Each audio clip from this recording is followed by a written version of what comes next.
Alright, tapping on 4 of the top strings, we're going to go 5, 8, and then just move the pattern up. We're not changing anything.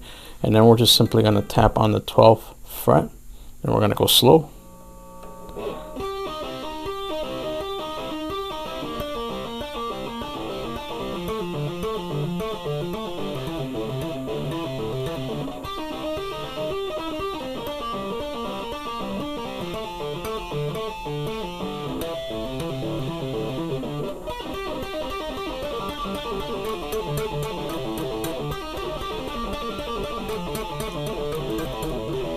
Right, and not only is that going to strengthen off your pinky, it's also going to help you get coordinated, and then you can move that pattern around wherever you like.